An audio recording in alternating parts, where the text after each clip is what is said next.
an Unspoiled Network podcast. This is Spoil Me, covering Fullmetal Alchemist, Brotherhood. Episode 34, Ice Queen. In this episode, we get to learn more about General Armstrong, and we get to actually meet Sloth for the first time. And honestly, I have never felt so seen. Welcome to Spoil Me.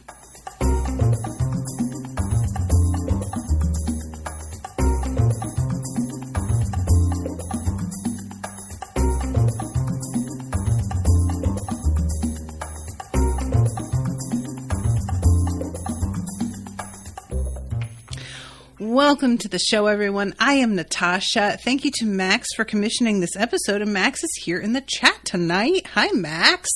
He's not always able to make it, but it's always delightful when he comes. So, guys, can we just before I get into the episode proper, can we just talk about Sloth? Can we just talk about Sloth walking around talking about what a pain in the ass everything is all the time? Because it wasn't until I heard him talking out loud that I realized that's low-key my internal monologue every day of my life.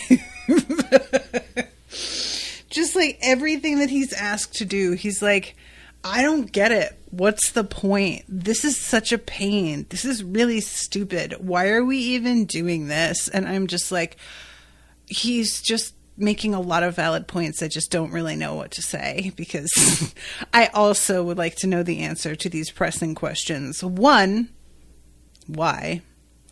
2, how dare you? 3, but what's the point though? 4, why should I? And 5, you can't make me. Those are my precepts. Oh my God.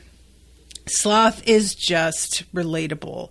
And honestly, the thing about Sloth that is so insidious is how much depression can sound like Sloth, which is part of why a lot of people who suffer from depression, myself included, judge ourselves when we're going through a depressive episode, because we have been taught that this sort of voice is actually coming from a place of real laziness, when in fact, depression physically causes fatigue.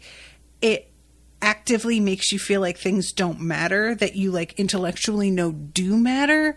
And so there's this unfortunate overlap between that kind of internal monologue that, just does genuinely want you to laze around for the fun, and the voice that wants you to laze around because it wants you to die and is hoping that you will just let yourself by not doing anything to take care of yourself ever again. And it is a really tricky thing to navigate, kids. I don't know a soul who doesn't struggle with that aspect of depression and this sort of low-level self-loathing that comes with it, feeling like we should be able to do more. We should be able to push ourselves. We should be able to at least make dinner. We should be able to get up and shower. But there's that voice going, yeah, why? Shower? You're going to get dirty again. Anyway, who cares? You're going to get out of that shower and then you're going to what? Sweat? It's 90 degrees outside. What is that accomplishing? Why? And oh man, just, it sucks. It sucks. And it's really hard. Okay. I'm going to back it up, and we are going to start at the beginning of this episode. If Funimation wants to let me. Yo, Funimation, why are you like this? I can't wait until I can just switch over to Crunchyroll, but they unfortunately do not have the dubbed versions of One Piece, so I have to stick with this here. But yeah, we find out, starting things off, that Ed was at risk of exposure. He almost got some frostbite from the areas where the metal of his automail. I keep wanting to say like cyborg arms. That's not the term in this universe, but you know, where it touches his skin. So it's like a similar risk as when he was in the desert and the metal was like burning him. And this is what I believe the man that like dropped them off was referring to when he asks Al whether or not it's automail, and Al says no, and he's like, oh, well, then you should be fine. And it turns out that the guy that he was fighting against, the like automail that they make here at this wall, is an alloy of a lot of different metals. So Ed was approaching it as if it were pure iron, and therefore nothing happened. But I'm not sure. I need you guys to like tell me about this. Is it supposed to be that Ed can't affect anything except pure iron, or is it supposed to be that he can only affect things when he actually knows exactly what they're made of, and like, had he known that this was an alloy and approached it with that knowledge, he still would have been able to do something to it? Or is it just meant to be that no matter what he tried with something made this way, he wouldn't have been able to affect it at all? Ryan says, I remember early on in covering the show, we talked about what deadly sin we would be. Sloth is totally mine. Yeah. I feel like I feel like Sloth is the one that would get the most of us.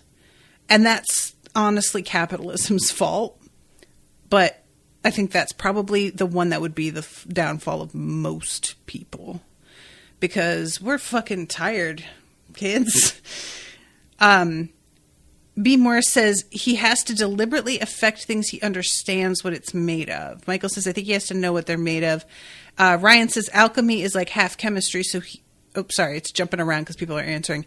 It's half chemistry, so he had the wrong materials in mind when he tried to affect it. Oh, okay. So, okay, cool. I think that is kind of a neat, like, obstacle that I hadn't realized was a thing. But that feels like it puts sort of a cap on the abilities of alchemy in a way. And it's not, it's not like a complete Achilles heel exactly, because you just need a little info and then you can still do it. But I kind of like that. I don't think that was made that clear. So that's cool. I like that restriction a lot, actually. Honestly, whenever you have something that's like a really powerful ability and you introduce a limit to it, I'm always a fan. Meanwhile, poor Al is walking around. He hasn't got a fucking head. And this dude comes in and says that it's no use. I can't get it off. And he holds out that crazy, like, crab claw thing that has the Al's like head and that weird band that's like wrapped around it. And Al gets it back, but the part that he calls his hair, which is like this little sort of spray of, is it feathers on top? Is that what it's meant to be? Is like all fucked up. And he's super sad because it just doesn't. I can't tell you how much I love that he is calling that his hair. This has got me thinking now about a variety of wigs that Al could potentially be wearing at any time. And it would have to be like very custom made wigs, like bespoke wigs, because obviously the shape of the helmet that he has as a head is real weird. So we would have to figure out like a way around that. But I am loving this concept. For some reason, the one that I'm picturing is like my own hair, where it would give him a very like Weird Al look. So he could have like a Weird Al hair, and then you just like make a very, very large Hawaiian shirt and give him an accordion and call it a day. That would be pretty fun, honestly. And I love when this dude finds out that Ed is a state alchemist and straight up does not believe him until the doctor that's been working on him is like, he has the pocket watch. And the series of faces that they have Ed make because he is like so angry at how much he's being underestimated. I am loving this. I just love it so much. So they talk about him needing to switch automail and find a different way to like handle all of this because his mechanic should have warned him when he was coming here. And he's like, oh, well, I didn't tell her that we were. I was just going to come up here and not let her know. And this lady is like, well, you should send for her, assuming you'd like to stay alive. Which I thought was sort of weird because I don't, like, if they're state alchemist, why isn't this person, like, do they just, I was going to say, why isn't this person responsible for equipping them with better automail then? Or somebody at this facility? Because she basically is just like, well, you better find your person and have them make you an alternative. And I'm a little bit like, if he's with you guys and it presents an immediate risk, that is a weird way to handle it, to just wait until he can get a hold of his mechanic and bring them all the way up here. And also, I don't know about what Winry has experience building, but I mean, we have no idea if she has worked with this kind of metal or not. So I just feel like, wouldn't you just want to equip him with whatever you've got at your facility already and help this dude out who is like part of your military, really? I don't know. It was just sort of a weird response. Let's see. Oh, Damien says, I'm pretty sure there's a 4-panel silly mini comic that Arakawa put at the end of each comic that did talk about his hair once and gave him different hairstyle. Oh, that's fun. B-More says, she should definitely watch the 4-panel comics and the voiceover bloopers at the end of this series. That sounds like fun. B-More says, I don't think she was being callous. She just presumed that he'd want automail handled by his own mechanic and was being darkly humorous about it. I get, it's just like, I don't know. It just seemed like a weird thing. To me, it's like you almost got frostbite from this, which could have like lost you part of your body. So I will find you somebody to equip you with more appropriate equipment. Like, that just doesn't, that was weird to me. And then she tells him that it's 100 cents for the cup of coffee he's drinking. I didn't realize that it was for the coffee. I thought it was for her services. And it seems like it is for the coffee from the response that he winds up getting. But apparently, because we're in the north and this shit is going to be more of a premium to get all the way up here, it's going to cost more. Do you guys know, when I went on my honeymoon, we went to Anguilla in the Caribbean.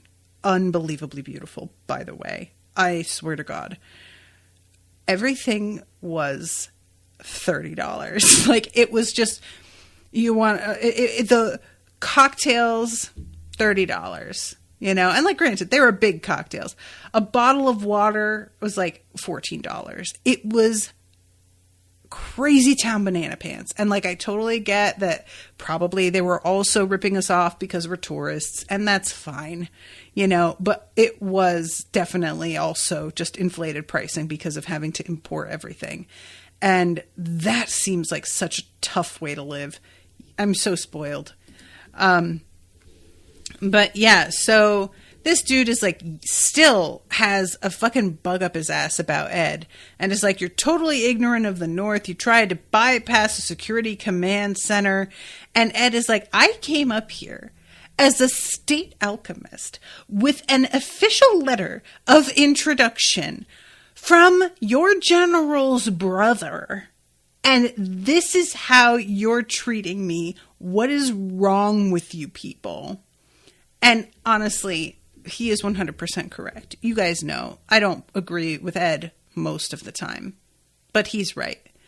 I get where these guys are coming from, too. Don't get me wrong. But they need to calm the fuck down. So in comes General Armstrong, who greets Ed by saying, "Hello, little red runt." Okay, guys, tell me the truth. How much femdom is out there of General Armstrong? Because, I mean, this is a woman who will step on you and charge you for it. 100%. This red runt, I don't know why this was the line that made me go, okay, yep. But that was the one.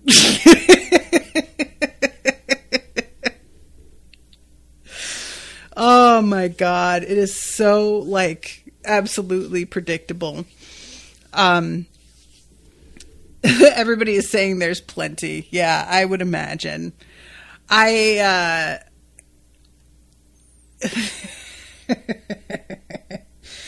the kind of thing that, like, I am not into dominating others, but it really does sound like fun in, like, a theoretical sense, you know? It sounds like the kind of thing that if I had a bad day, I would be like, I cannot wait to get to work and get this motherfucker on the floor, like, squirming because I have had a day and I need to do something about it.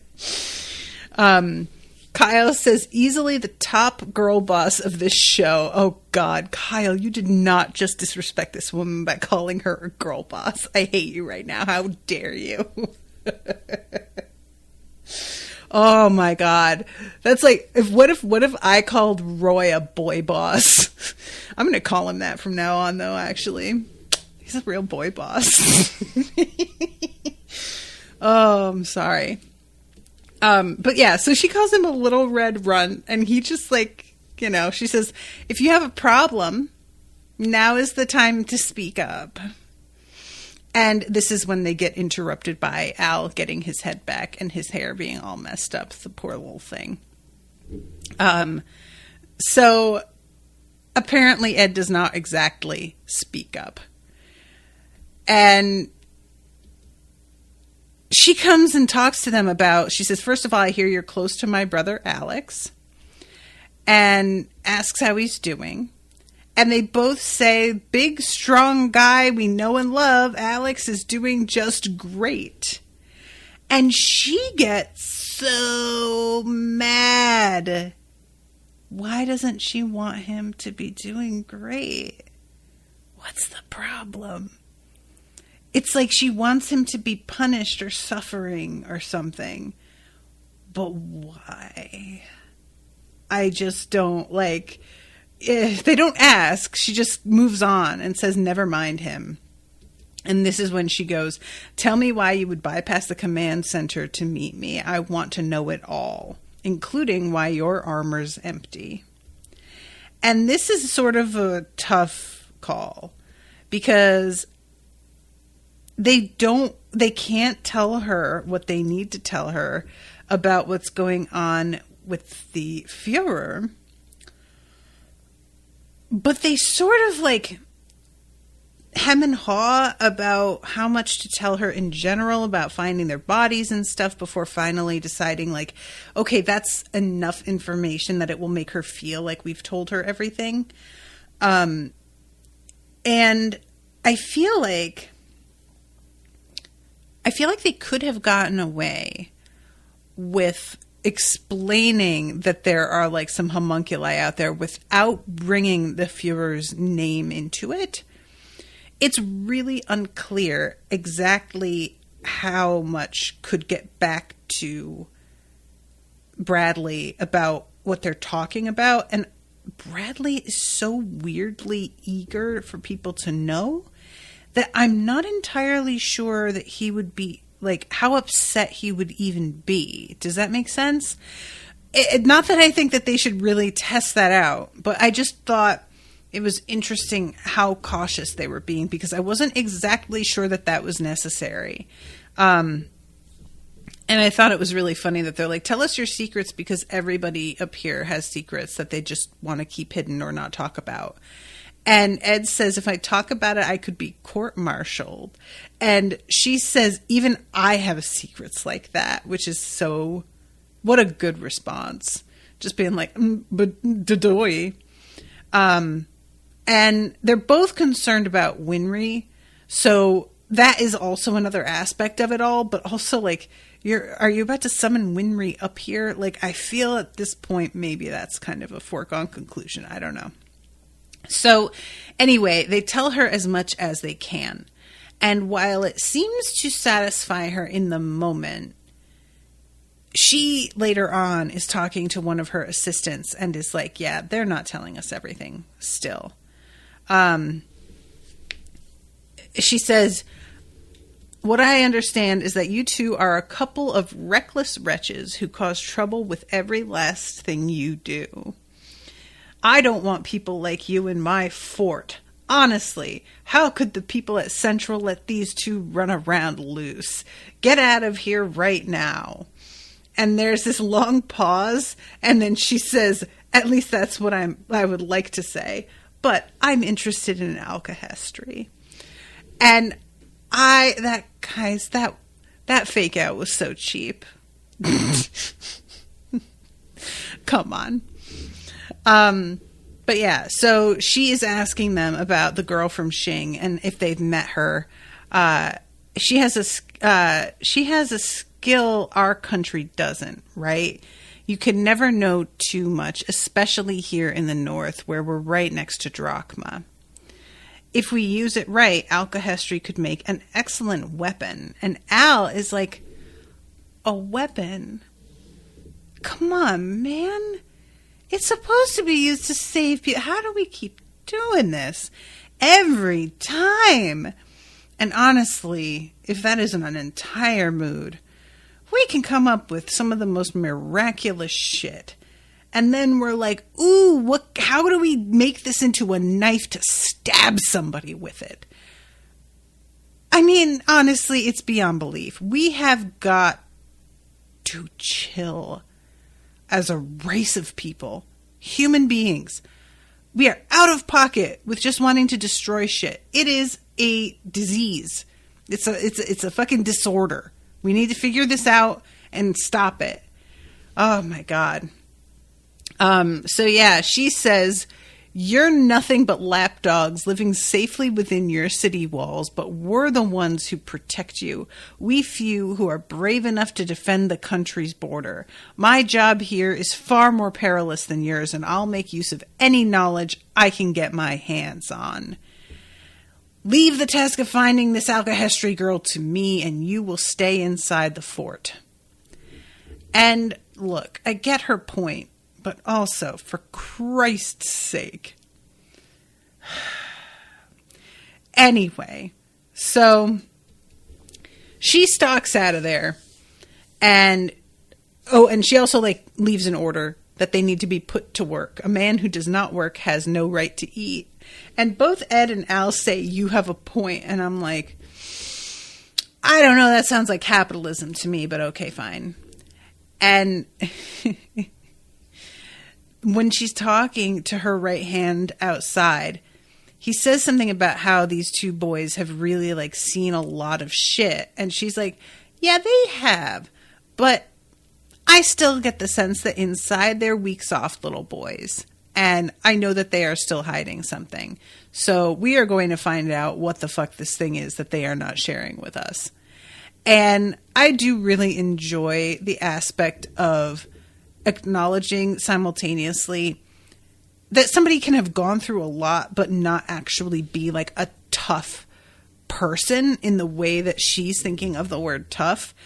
That's just one of those kind of romanticized notions. It romanticizes trauma to be oh, well, obviously if they've gone through all of this, they're hard as nails and can, deal with anything. And it's what is that saying? There's some old saying that's the same hot water that boils an egg will soften a potato.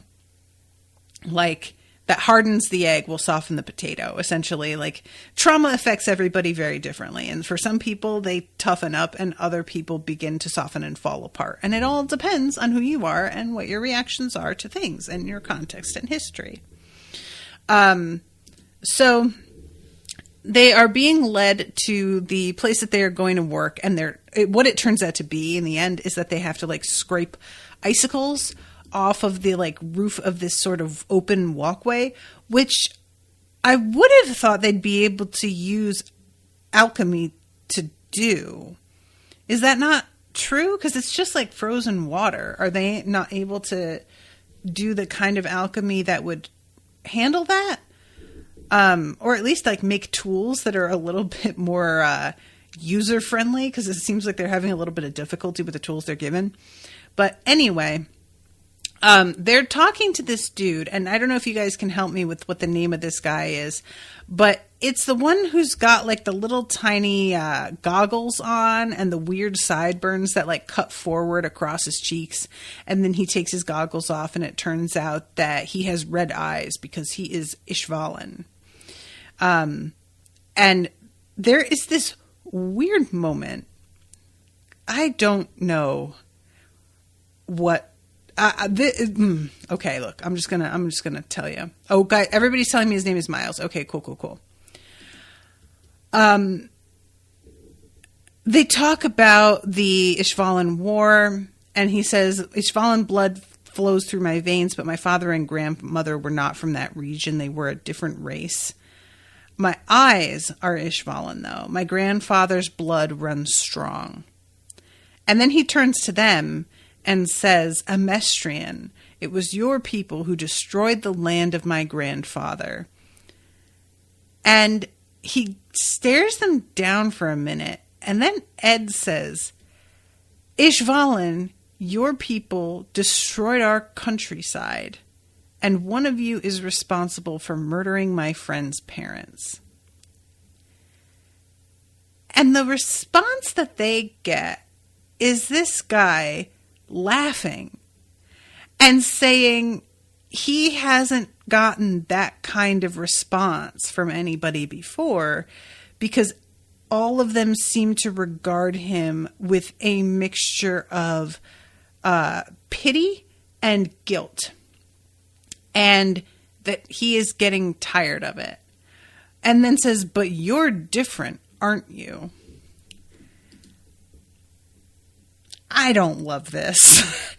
This is one of those things where, and this happens in, like, so much fiction that I cover, but somebody will have an extremely typical response, and there will be a person in the scene going, oh, well, you're not like all the others. And it's like, they absolutely are like all the others. That is a thing that many people would say. Him saying that nobody responded to him like this ever does not sound like human nature at all.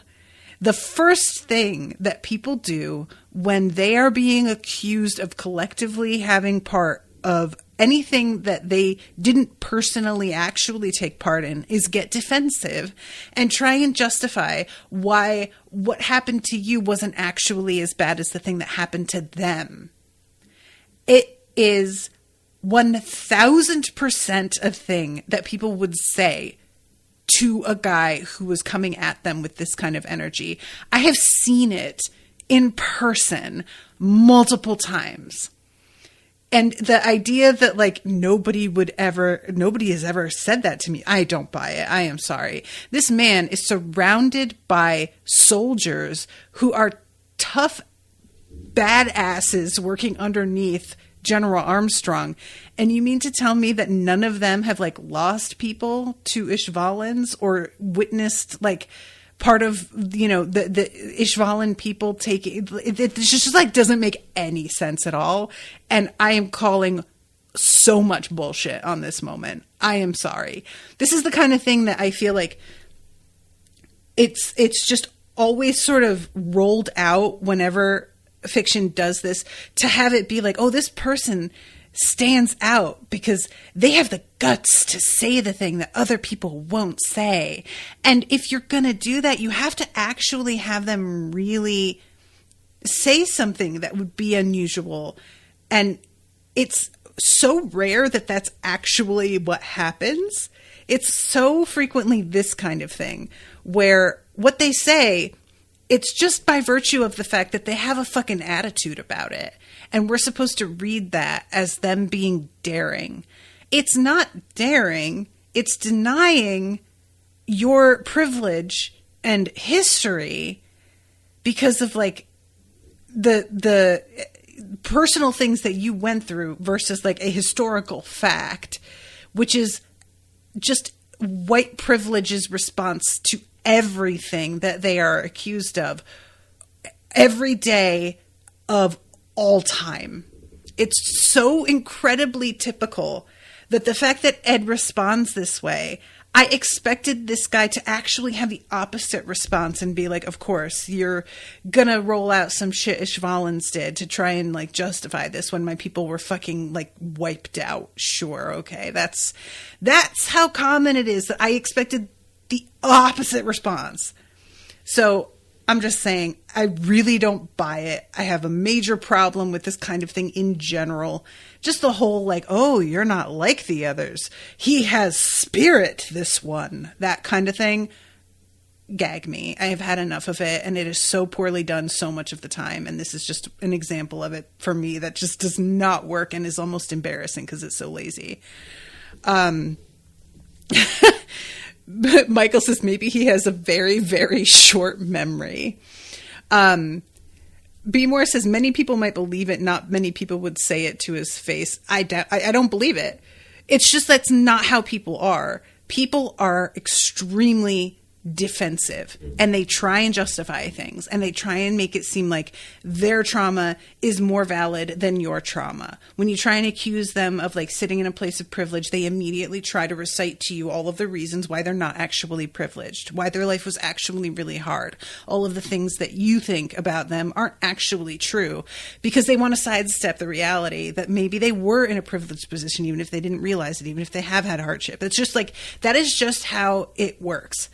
It's just, you know, that's part of the reason why it's like baked into the like joke responses about white privilege is because that is so predictable that it's a foregone conclusion. So this just feels like it was written by somebody who is privileged themselves and doesn't know how common this reaction is and doesn't really get that like dynamic at all. So yeah, then he follows it up with an Ishvalan tried to kidnap me and tried to kill me and then briefly fought alongside me. And after all that, my feelings are a bit conflicted. Besides, I think people should try to ignore their race and just try to treat each other as equals. This bitch said, I don't see color. Stop it. Okay? He really tried it. No. I'm sorry, guys. 0% interested. Okay? I have to address it because it is like the playbook.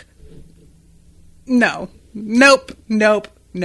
And this dude like grinning down at him and being like, oh, wow, what a different perspective. Nah. Moving on. Okay. So this is when they go out and all of these amazing icicles are here where he is talking about how Armstrong is like, you know, tough as nails and that she has managed to like deal with him being here amongst her people in a way that could cause discord. It would have been easier for her to get rid of me eventually. I just came right out and asked her if she wanted me to leave. And she says, essentially, we don't have the luxury of getting to be bigoted all of us have to work together. And if we don't work together, then this shit isn't going to work. And then you have various strengths and values. You can see this country in a way that others cannot. I was born and raised in a mistress. In order to lead, I need someone with your eyes. Now shut up and follow me. Understood? And he says, I knew she was speaking without deception. I even went so far as to ask her, what if the Ishvalan blood within me cannot forgive what the military did to my people? And when he said that, she just is like, okay, well, I'll accept your challenge if you want to fight me. And Ed and Al try to suggest, well, maybe she just offered to fight you because she had her army. And he says, no, that wasn't it, because she said she'd fight one-on-one. Which, I guess, like, I am much more willing to forgive her sort of weirdness around this topic, because the position that she is in, having to command people, is a very different situation. The conversation that he has with Ed is like white privilege defensive playbook 101. So that is just really, really bad. But when it comes to her, I can forgive more because I am not familiar with that kind of situation at all. And the way that she frames it as just like, we don't get to be fucking dickheads to each other over this stuff, because there is a finite number of us and we all matter to make sure shit runs or we're going to die. That feels like it makes a lot of sense in a different way. So I'm willing to accept it, even though it's also sort of a weird situation. So this is when he says, do you know what the law is here? And Ed says, survival of the fittest. And he says, that's right. If you don't have it, you die. And if you do have it, you might survive. Which I thought was kind of funny. He was just like, yeah, it's survival of the fittest. And by fittest, I mean, if you're fit, you have a better chance. It's not a guarantee of anything. Whether you're a private or a general, race, ethnicity, and gender make no difference. And as they're stepping forward, Ed lunges and a huge icicle drops into the spot he had been. It sort of looked like Ed tripped and he accidentally missed getting hit by the icicle, but I couldn't tell if he did sense that it was coming and got out of the way in time. It was sort of unclear, because the way he looks back, it seems like it was an accident and he's realizing he got really lucky. It doesn't look like he was, feeling slick, like, aha, I totally sidestepped that one. He really looks like, oh God, that nearly got me. But yeah, he says, your job for today is scraping all these icicles off. And when you're done, one of my men will show you to your quarters. And this is when we see them with these weird sort of, they almost look like the kind of scythe that they give to death, like one of those Reaper kind of scythes. And that's what they're using to get these icicles off. And that's why I was like, isn't there other ways that they could just get this, make tools, or just use their alchemy to control the ice and break them all off? I don't know. But okay, everybody is saying that he tripped because Miles called him lucky. I forgot he says that he's lucky. That's right. Now see, that is something that I will appreciate, being survival of the fittest. That always implies that it's an earned thing, and nobody wants to address the fucking factor that luck plays. And it feels like it's a very offhand thing, and I wouldn't mind it being focused on a little bit more. But, because, Ed is a decent fighter. He's good at what he does, especially considering his age. But that was luck right there. And not everybody gets that, or gets as much of it, But this is not the time for me to have this entire soapbox conversation. So this is when they turn and they see Officer Fallman, whom they recognize from Central.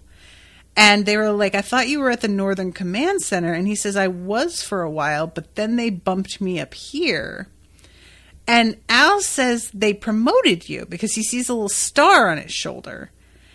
That's great. Congratulations. But why are you knocking down icicles? If they have you doing something like this, then that means they've taken you off the career track. And Fallman runs away crying. You guys. So I'm trying to make sure I understand this, but basically what it is we promoted you for your dignity, but you are not being trusted with any more actual active work, right? Is that what this sort of means? Taken off the career track is essentially like you're being put on the shelf and, going to be kept here so there's no more forward movement for you. Because I'm not entirely clear on how some of this stuff works. I thought that this was maybe a punishment. Like he got promoted and then he did something wrong and they sent him to do this as sort of, a humbling bit of, quote, volunteer work, the way that they do. B. Moore says he can still be given work, but he won't be put in a position of leadership where he can advance further. Okay, yeah, that's pretty much what I was how I was interpreting it. I just wanted to make sure that I was right about that. The fact that he runs away crying, you guys, this is one of those things that I always wonder about, like how much is this guy getting paid, for example? Because he seems to want to just advance because that's the way that you do. People want to have a sense of moving forward, which is something that I find interesting because, as you get older, I don't know if any of you have experienced this, and I've talked about this in other places, but when you're younger and you're in school, there are so many benchmarks to measure your progress against, whether it's those grades you're getting, the scores on tests, the reading level you're functioning at, maybe how you're doing in sports compared to other people your age, or the school records or whatever. And as you progress through school, you get a lot of very specific feedback about how you're doing and whether or not you're keeping up with others and getting rewarded for when you are ahead of the group in some way. And then you leave school and you go into a workforce that doesn't really do the positive reinforcement thing that much, depending on the industry you're in, of course. But the way that it works these days, that's much less of a thing. And if you work a job like this, I could see getting very hooked on forward movement, even if it's not that meaningful, just because it gives a sense of accomplishment that I think a lot of us sort of crave in a way that we try and fulfill with benchmarks of maybe fitness, sometimes weight loss, or video games and our progress on those. We'll take various hobbies and try and give ourselves the same sort of high that we would get from being recognized in an official way like we were in school. And I wish that there was some more of that sort of built into the way that we handle adults, as well as it is for kids. Because with kids, it's oh, well, they need encouragement. We want them to see that their progress will be rewarded and that their hard work pays off. And then you hit a certain age and everybody's fuck you. Do your work and shut the fuck up. Be glad you've got a job. And that's what you're supposed to be happy with. And the whole work and reward structure that was set up for you so very carefully for your entire life suddenly disappears. And it's really difficult to navigate when there isn't a person to impress the same way that there had been at one time, or the person that you want to impress because it's instinctive, because they're your boss. They're maybe not in a position to do anything for you to get you, a reward of any kind. But anyway, I think about that all the time because I'm somebody who really, the positive reinforcement thing is the way for me to feel motivated to move forward. And setting up positive reinforcement as a grown-up is fucking hard. It's just a really difficult thing to do. And if it's just verbal, it can feel really false. So this sort of like, oh, if I advance, I'm going to get another star for my thing, and I'm going to have a new office, or I'm going to have new people that I like work over and under. I could see that being a very addicting kind of thing. And I sort of understand why people like bureaucratic work for that reason, because it's a really solid metric that you can use that feels extremely based in data to say, I am continuing to accomplish in life, you know? Max asks subscriber count. To be honest, I don't pay attention to the count. And that's a conscious choice. I notice that I'm like going up in general, but there are times I like really what it is just, am I able to make enough money to cover my expenses, which has been like really kind of a close call lately. And that isn't as like linked to subscriber count as you'd expect, because sometimes people will up their pledge. So that will go up. But I will say that like being able to make a living off of this is certainly like a metric. It's just one of those that like now, for example, I'm making a living and I have insurance because I got married. And that really feels like I have stepped up. I have insurance now? Word? That was like out of the question for 7 years of my life. So there's like small things like that, but it's so frustrating because like having insurance, it's just like, oh, I won't go bankrupt if I need a doctor's appointment. Like that shouldn't be an accomplishment. That should just be the way that we live. I think that's part of what's tough, is that the things that we have now as our like milestones don't feel as rewarding because they are just survival things that aren't gravy. They're necessary to live. You know what I mean? Michael says, like, how I measure my success by how angry people get at my jokes. Oh, Michael. One day I'll ban you and you'll really have made it. You will be so proud of yourself. I'll love that for you. Okay, so going back to this, because this is the part where we really get into the sloth bit. We go into the development sector. It was General Armstrong's idea. This department researches the country's latest technologies and develops them into weapons. And there's combat automail. We've got a bunch of tanks going on. I really enjoyed, too, at one point, like, Ed's standing in a place that isn't ideal. And this dude comes in and basically does the, I'm walking here. He's got, like, a bunch of stuff in his arms. And it's, like, not the best place to stand, kid.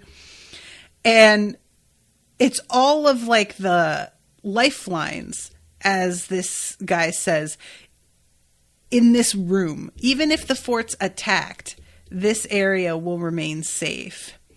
And it's also like warmer down here.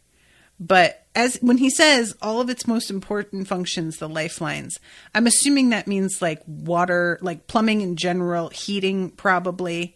But this, unfortunately, is where Sloth makes his entrance. They can hear something coming in through the pipe. And this dude gets waved over. Hey, Bobby, you hear this? It's coming from underground. What is this even? And we cut from, because they're saying like maybe it's spies digging a tunnel under the fort. And he says it's close. And then we go into the rock and we have Sloth. And the first thing he says is, what a pain. It's so annoying. All this digging, it's killing me. And then he says, but I guess dying would be a pain too. What I found really remarkable about this, oftentimes sloth is depicted as also fat, the way that gluttony is. And I think it's really interesting that sloth is jacked as fuck, because that's not usually the way it goes. It's implied that if you are slothful, you are not going to have any muscle mass, right? And instead what we've got is a dude who's like slothful in that he doesn't want to do anything. And he'll still do it. But he fucking will resent it and complain the whole time. Honestly, I will tell you what, this kind of bothered me a little bit.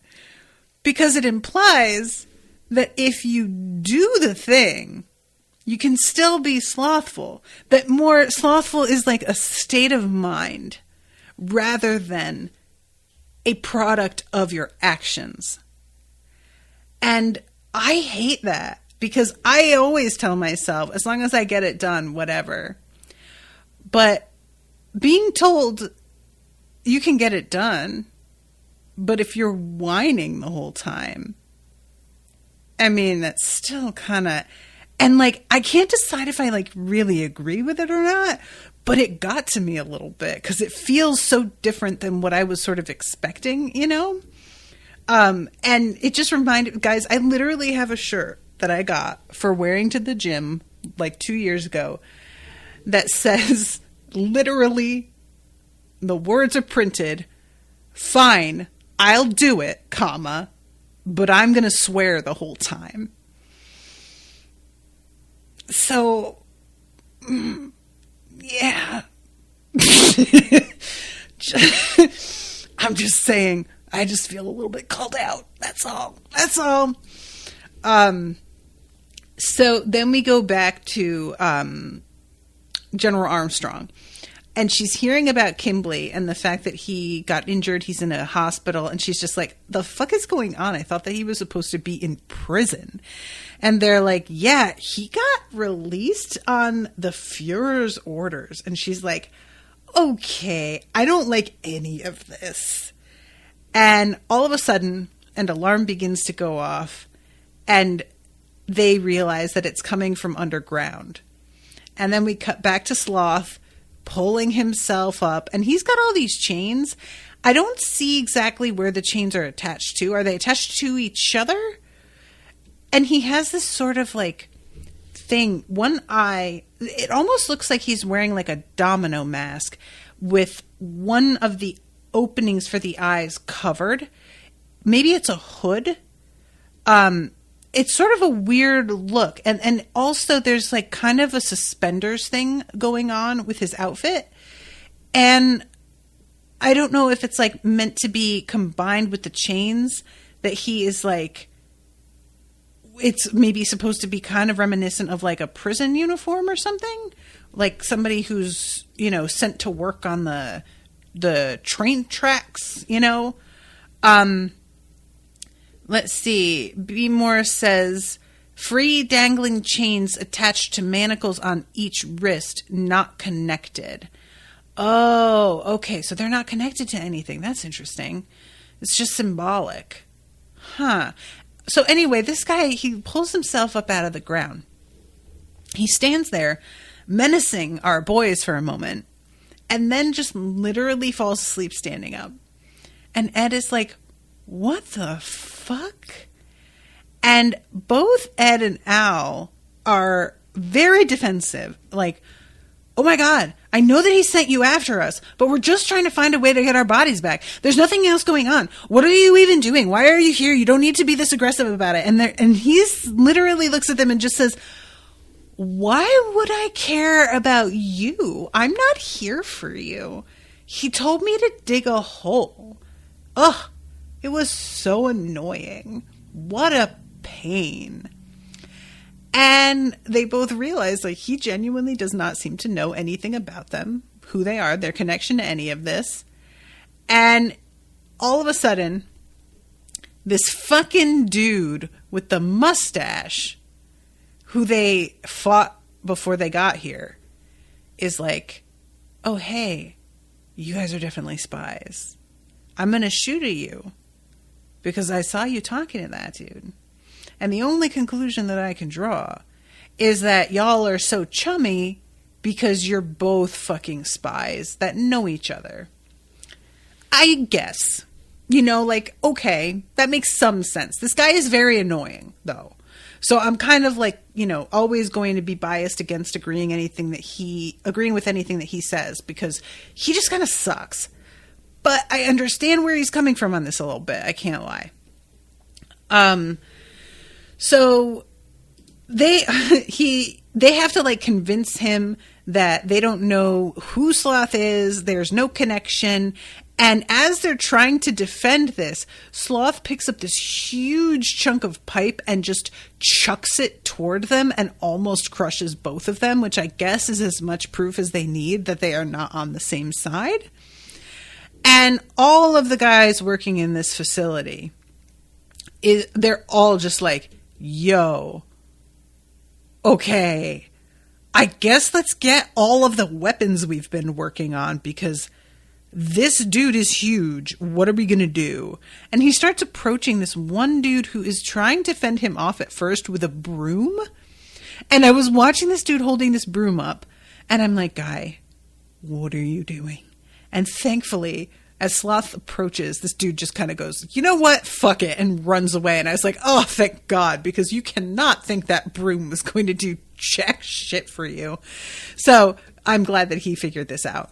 So from up top, all of these dudes are firing on him and hitting him, and they are not doing anything. It's not making a dent. And Sloth is muttering to himself this whole time about how big this place is, that that he doesn't know where he is. He's not sure where to go from here. If he is supposed to be here, what is he supposed to do next? He says something about like, can I stop digging? And as he wanders around, he like gets up on this platform, and it's not on purpose. He just seems to be sort of like, just like I said, wandering, and he hits a lever, and this platform is like an elevator. So he starts to go up a bunch of levels, and it is unclear how much of any of this he's really processing, because it just doesn't seem like any of it's on purpose at all. But I also don't quite know how he operates. So it might be that he is doing it on purpose, in that somebody is directing him, but not that he understands and has been given instructions that he's following from memory. There's just a sense that I'm getting that somebody is like managing him somehow. And I do not understand how this works, but we'll see. So yeah, he gets off of this elevator. All of these dudes are here ready for him. So they think, until they see how fucking giant he is. And he says, as he steps out through the doors, it's warm here. And as he says that, I loved it. General Armstrong is like, hey guys, don't move, and then blows this guy away with a fucking bazooka, which really does look like it did something for a moment. It really does. Like, he goes down, and his arms are flailing, and if he were a person, you'd be like, oh, he's burning to death. So she can be forgiven for being like, go put that fire out, because obviously we need to see what the deal is with this monster. But no, as that person is heading down to put the fire out, the fire just goes out, and he walks out of the fucking smoke with not a scratch on him, and she's watching, and I will love she's just, the whole time that this is happening, rather than sheer panic, she's watching going, I have to use this information, and sees that he walks out and is just like, all right, I know I hit him. So apparently that did fucking nothing. Somebody else runs in and says firearms won't work against him. And she's just like, all right, get all of the non-combatants out of here, because they clearly won't handle, and also turn the alarm off, because if the alarm's just blaring, any Drachmans that are around are going to know that we're compromised at the moment, and this is an ideal time to come in here and fuck with us. And one of the guys in a tank is waving his arms and is like, hey, we got these dope-ass tanks. You want us to use one of these dope-ass tanks? And she's like, I absolutely fucking want you to use one of these dope-ass tanks. So she jumps up there as they head out and turn this thing around to face Sloth. She fires. That shit hits, direct fucking hit. There's a long pause as she waits to see what happened. And he is a little damaged this time versus the last time. But it's not anything, really. He just straightens back up and the weird flesh on his face knits back together and he is immediately fine again. And then he says, pain is a pain. Pain is annoying. And oh man, if he could just stop saying true shit, that would be great. My lord. So she's yelling at her men to load the next round. And I mean, honestly, what's the alternative? I want to be mad at trying a thing that just didn't really work.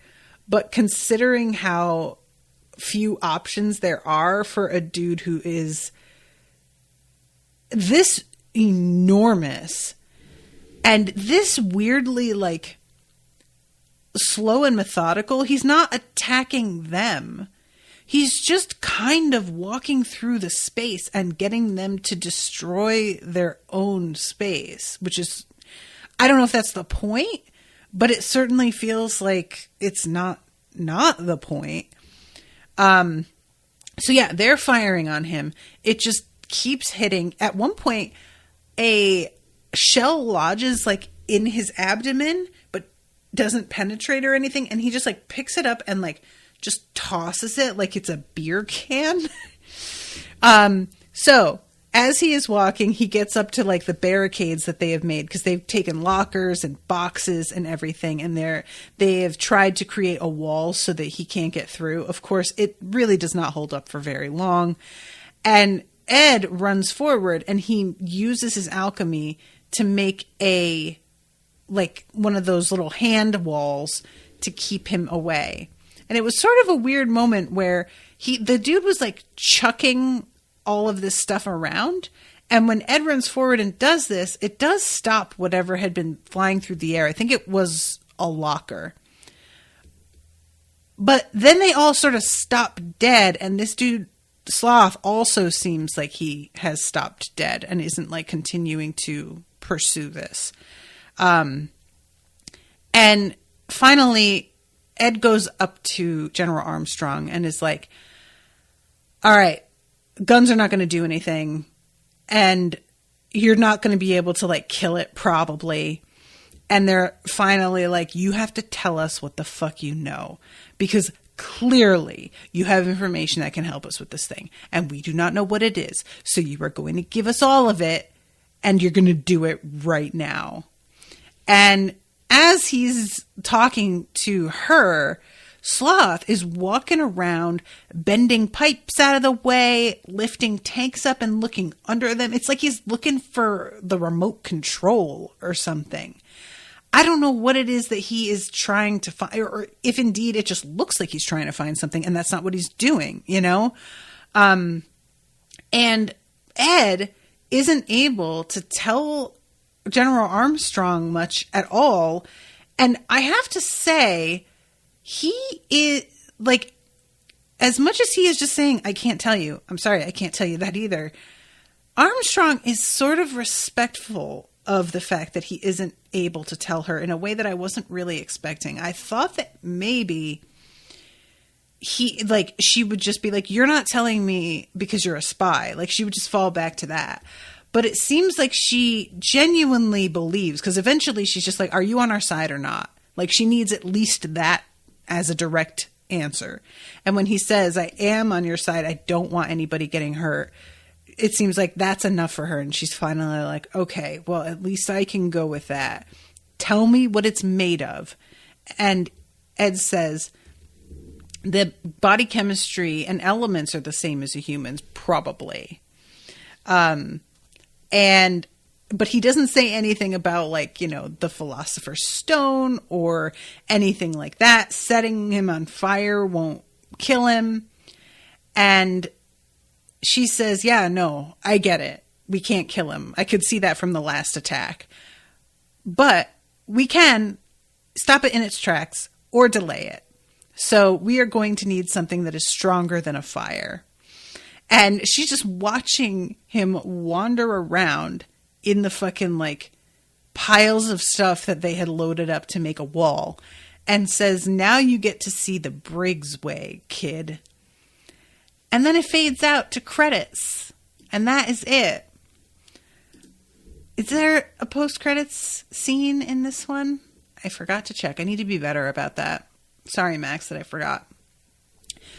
But I was so mad that that was where it faded out, because I really, really want to know what the Briggs way is. Tell me everything. This is just such... I'm really enjoying Sloth. I really am. I wasn't sure what he was going to be like. You know, we got that little like flash of him that one time way back. And I will confess that I'm surprised that he looks the way that he did in that flash, because that flash, he's sort of in shadow. So I thought we were just getting a very stylized version of his face because it was in deep shadow. And it turns out that's just what his face looks like for whatever reason. And I was just not expecting him to just look like that straight on under like the fluorescent lighting of the rooms that he's in, you know. But I don't like... Max is asking for my prediction on how they might deal with him. He's so strong. That's the thing that I don't really know how to cope with. I could see like trying to build walls around him and just sort of pen him in somewhere, but it seems like he can just bust through things. So I don't really know what they could do to slow him. Maybe intense cold, but I don't know what kind of effect he would have with that. Like, because the cold feels like the only weapon they've got up here, you know, like in terms of something that isn't a gun. So I just don't really know. Based on the fact that his body chemistry is similar to a human's, I would think it might affect him. But what do they lure him outside? Like pour water on him to freeze him? I feel like he's strong enough to bust out of that, but I don't know. Maybe if it's cold enough, it would affect his strength. I don't know. So yeah, that's it. But I'm very glad that I get to watch another one so soon. I'm just glad that these are all back to back so that I can just keep on keeping on. So thank you guys again very much for coming and hanging out with me. Thank you again to Max for commissioning this entire series. Everybody say thank you to Max. And I hope y'all are enjoying the coverage, even though I got a little bit angry at the I don't see color. And until next time, toodaloo, motherfuckers.